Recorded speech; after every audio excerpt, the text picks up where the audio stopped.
Army chief Asim Munir ఈ మధ్య చాలా రెచ్చిపోతున్నాడు. తనను తాను ఓ పెద్ద లీడర్గా బిల్డప్ ఇచ్చుకుంటున్నారు. పాక్ ఆర్మీలో కింగ్ అనిపించుకునేలా భారత్ వ్యతిరేక పాఠాలను నూరిపోస్తున్నాడు. చెప్పాలంటే లైన్ దాటి మాట్లాడుతున్నాడు.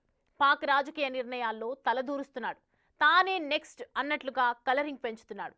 పహల్గాం దాడికి ముందు రెచ్చగొట్టేలా మాట్లాడిన మునీర్ ఇప్పుడు మరోసారి కశ్మీరీ ఉగ్రవాదులకు తన సపోర్ట్ అంటూ రెచ్చిపోయాడు. ఎవరి అండతో పాక్ ఆర్మీ చీఫ్ ఇలా మాట్లాడుతున్నాడు?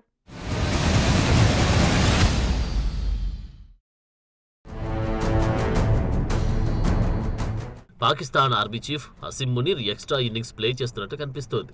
భారత్కు వ్యతిరేకంగా రోజు ఏదో ఒక రకమైన రెచ్చగొట్టి కామెంట్ చేస్తూ వస్తున్నాడు. కాశ్మీర్లో ఉగ్రవాదులకు అండగా ఉంటానంటున్నాడు. మునీర్ ప్లాన్స్ చూస్తుంటే పర్వేజ్ ముషరఫ్ లైన్లో వెళ్తున్నట్టు కనిపిస్తోంది. ఇప్పుడున్న పాక్ ప్రధాని షహబాజ్ షరీఫ్ ను డమ్మీ చేస్తున్నట్లుగా బయటకు మ్యాటర్ అందరికీ అర్థమవుతుంది. అటు ట్రంప్ అయినా ఇటు జిన్పింగ్ అయినా అంతా తానే అన్నట్లుగా వ్యవహారాలు నడిపించుకుంటున్నాడు. పాక్ ఆర్మీలో తన పరపతిని పెంచుకుంటున్నాడు. చూస్తుంటే పెద్ద స్కెచ్ కనిపిస్తోంది. ఆసిమ్ మునీర్ హిందువులను టార్గెట్ చేస్తున్నాడు, భారత్ను టార్గెట్ చేస్తున్నాడు, కాశ్మీర్ స్వాతంత్రం అంటున్నాడు, ఉగ్రవాదులకు తన సపోర్ట్ అని పేలుతున్నాడు.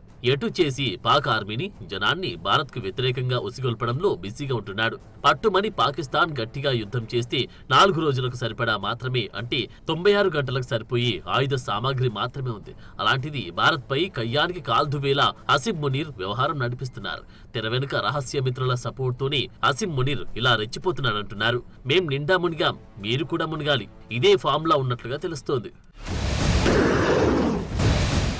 నిజానికి ఆపరేషన్ సింధూర్తో పాక్ వణికిపోయింది. ఎయిర్ బేస్లు, ఉగ్రవాద శిబిరాలన్నీ నేలమట్టమయ్యాయి.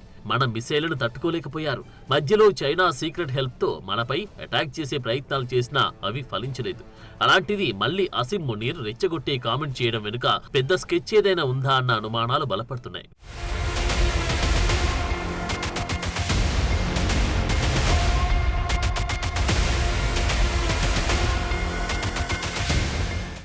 నిజానికి పహల్గాంలో ఉగ్రవాదులు హిందువులను టార్గెట్ చేసి మాత్రమే చంపారు.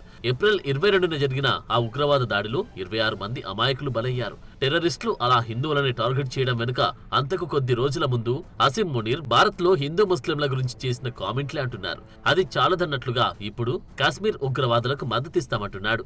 పహల్గాంలో హిందువులని టార్గెట్ చేసి చంపడం ద్వారా భారత్లో హిందూ ముస్లింల మధ్య విద్వేషం పెంచాలని ఆసిమ్ మునీర్ స్కెచ్ వేశాడు. కానీ ఆ ప్రయత్నాలు ఫలించలేదు. అందుకే ఇప్పుడు మరో రూట్లో డైలాగులు పేల్చుతున్నాడా అన్న డౌట్లు పెరుగుతున్నాయి. ఆసిమ్ మునీర్ పాకిస్తాన్ ఆర్మీ చీఫ్ గా 2022 నవంబర్ నుంచి బాధ్యతల్లో ఉన్నాడు. కఠినమైన సైనికాధికారిగా పేరు తెచ్చుకున్నాడు. పాకిస్తాన్ సైన్యంలో కీ రోల్ పోషిస్తున్నాడు. మునీర్ మ్యాటర్ చూస్తుంటే పాకిస్తాన్ సైన్యం దేశ రాజకీయ నిర్ణయాల్లో కీలక పాత్ర పోషిస్తుందన్న విమర్శలు పెరుగుతున్నాయి. పాక్ సోషల్ మీడియాలో కొందరు అతన్ని నియంతగా బహుముఖ పాత్రలు పోషిస్తున్నాడని సెటైర్లు కూడా వేస్తున్నారు. అయితే మునీర్ వైఖరి భారత్తో ఉద్రిక్తతలను మరింత పెంచడం ఖాయమంటున్నారు. ఆసిమ్ మునీర్ భారత్పై, ముఖ్యంగా కాశ్మీర్ సమస్యపై తీవ్రమైన వ్యాఖ్యలు చేస్తూ వస్తున్నారు. అతను కాశ్మీర్లో ఉగ్రవాదాన్ని చట్టబద్ధమైన స్వాతంత్ర పోరాటంగా చెప్పడం, హతమైన ఉగ్రవాదులను అమరవీరులుగా పొగడడం ద్వారా టెర్రరిస్టులను పరోక్షంగా ఉసిగొలుపుతున్నాడని భారత్ అంటుంది. పహల్గాం దాడికి వారం రోజుల ముందు మునీర్ ఓ సమావేశంలో ఓ మాటన్నాడు. 2 నేషన్ థియరీని ప్రస్తావిస్తూ హిందువులు, ముస్లింలది వేర్వేరు భావజాలమని, వారితో ఎలా ఉంటున్నారన్నట్లుగా మాట్లాడాడు. అంతేకాదు కాశ్మీర్ను పాకిస్తాన్ జీవనాడిగా చెప్పాడు. ఈ మాటలు ఉగ్రవాదులను రెచ్చగొట్టేలా పనిచేశాయని భారత్ అంటుంది.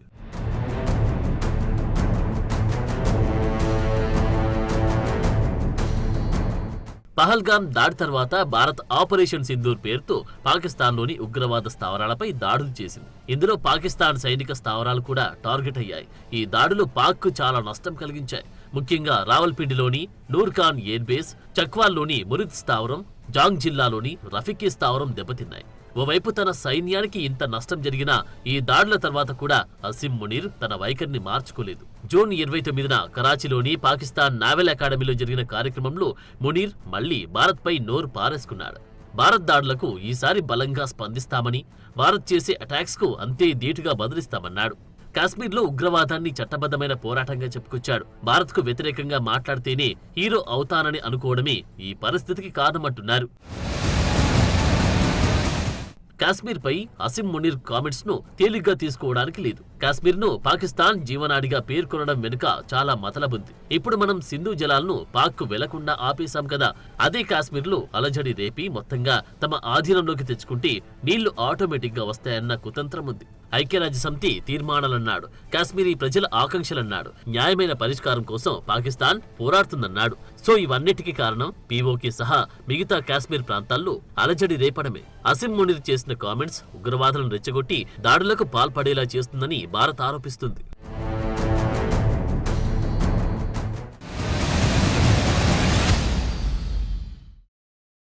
పాకిస్తాన్లో ఎప్పుడూ ప్రభుత్వంపై ఆర్మీ నియంత్రణ ఉంటుంది. కూర్చో అంటే కూర్చోవాలి, నిల్చోమంటే నిల్చోవాలి, అది పరిస్థితి. అందుకే పాక్ పాలకులను తమ కంట్రోల్లో ఉంచుకోవడానికి అక్కడి ఆర్మీ చీఫ్లు ప్రయత్నిస్తూ ఉంటారు. రాజకీయ తిరుగుబాటు చేసేందుకు టైం కోసం ఎదురు చూస్తూ ఉంటారు, వ్యూహాలు పన్నుతారు, అవకాశం కోసం చూస్తూ ఉంటారు. గతంలో ముషారఫ్ మాదిరిగా ఇప్పుడు ఆసిం మునీర్ కూడా అదే ప్లాన్తో ఉన్నాడా?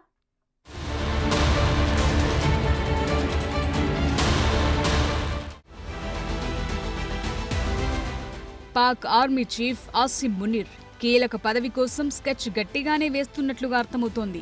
సేమ్ పర్వేజ్ ముషారఫ్ లైన్లోనే మ్యాటర్ కనిపిస్తోంది. కుట్రలు కుతంత్రాలు చేసి నవాజ్ షరీఫ్ ను పడగొట్టి ఏవేవో కేసులు పెట్టించి చివరకు దేశ బహిష్కరణ చేయించి అధ్యక్ష పీఠంపై కూర్చున్నాడు ముషారఫ్. 1964లో పాకిస్తాన్ సైన్యంలో చేరిన ముషారఫ్ అంచెలంచెలుగా ఎదిగాడు. 1998లో అప్పటి పాక్ ప్రధాని నవాజ్ షరీఫ్ ఇదే ముషారఫ్ ను చీఫ్ ఆఫ్ ఆర్మీ స్టాఫ్ గా నియమించారు. దీంతో ఎక్కడా లేని పవర్స్ వచ్చాయనుకున్నాడు. కార్గిల్ యుద్ధంతో కథ మొత్తం మారిపోయింది. ఎందుకంటే నవాజ్ షరీఫ్ కార్గిల్ వార్ కోరుకోలేదు. కానీ ముషారఫ్ మాత్రం నవాజ్ షరీఫ్ కు చెప్పకుండా యుద్ధానికి ముందుకెళ్లాడు. ఇందులో ముషారఫ్ కుతంత్రమే ఉంది.